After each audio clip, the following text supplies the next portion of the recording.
Alright guys, let's see. So, what do you think of my little videos going on? They're pretty cool, huh? Yeah. Well, I thought you might like them. Anyway, the rest of this stuff that we're doing today is really just more of graphing these quadratics. Okay, so let's go ahead and look at this second example because they take time. I mean, we've got to plot these points and then we've got to graph it. And first we've got to plug in the x values to find out what the y values are, so we'll have some points to graph anyway.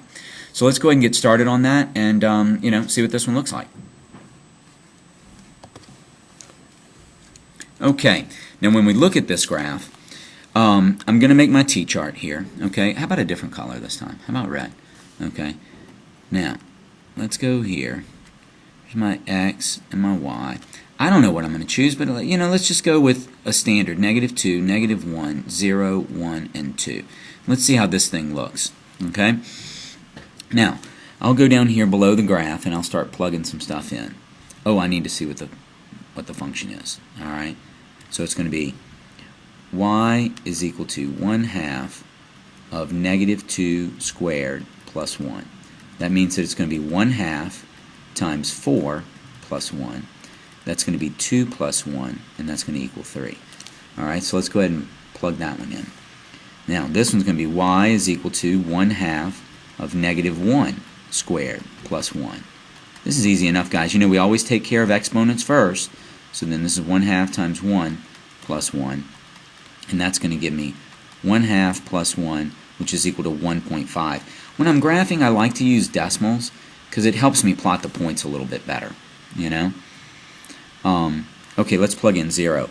Oh, good. You guys remember the little shortcut. Anytime I plug in 0, the only thing that's going to be left is the constant, which is, in this case, 1. Alright, now let's plug in positive 1. So y is equal to 1/2 positive 1 squared plus 1. That's going to be 1/2 times 1 plus 1. And that's going to be 1/2 plus 1. That's going to equal 1.5. Alright, so now this is 1.5. And then let's plug in the 2. Y is equal to 1/2 times 2 squared plus 1. That's going to equal 1/2 times 4 plus 1. That's going to be 2 plus 1, which equals 3. Alright, so now I've got 5 points. I know what this thing's going to look like, guys, because when I look at this first term here, it's positive. And you'll remember from the first example, when the first term, the x squared term is positive, my parabola turns up. So I know it's going to look like that. But let's plot. -2, 3 is going to go right here. Okay. -1, 1.5 is going to go about right there. Alright. 0, 1 is going to go right here. And then 1, 1.5 is going to go right here. And then 2, 3 is going to be right here. So you can see the parabola sort of taking shape. Let me see if I can draw this, how well I can draw this. That's not too bad, Mr. C. Alright.